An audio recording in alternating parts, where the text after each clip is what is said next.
গায়ে বিন্দুমাত্র শক্তি থাকবে, will never compromise that. This is our country and will protect it at any cost. এটা আপনার দেশ, এটা আমার দেশ। এই দেশের সার্বভৌমত্ব বিনষ্ট হতে পারে কোনো একটা সম্প্রদায়ের মাধ্যমে, এটা কখনোই হবে না। এটুকু আপনার উত্তর বলতে পারি। আর যদি আরেকটু গভীরে যাই যে আর্টসা অস্ত্র নিয়ে আসছে, মুভমেন্ট করছে, সে ব্যাপারে অবস্থান কি? দেখুন, বাংলাদেশ মিয়ানমার বর্ডার একটা অত্যন্ত জটিল পরিস্থিতির মুখে আছে এখন।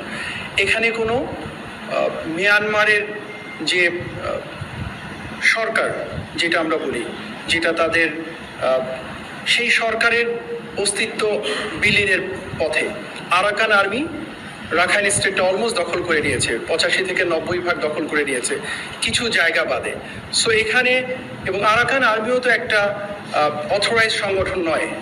সো এই জায়গাটাতে না আছে কোনো সরকারের অস্তিত্ব সেভাবে, না আছে আরাকান আর্মিকে স্বীকৃতি দেওয়ার মতো করে একটা অবস্থা।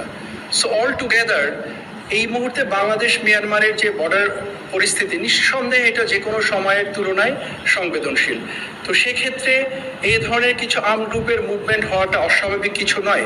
বাট তার মানে এই নয় যে এটাকে আমরা স্বীকৃতি দিব, বা এটাকে আমরা দেখেও না দেখার ভান করবো, বা এটার ব্যাপারে আমরা পদক্ষেপ গ্রহণ করব না। এই ধরনের ভোলাটাইল একটা পরিস্থিতি, এরকম মুভমেন্ট হতেই পারে।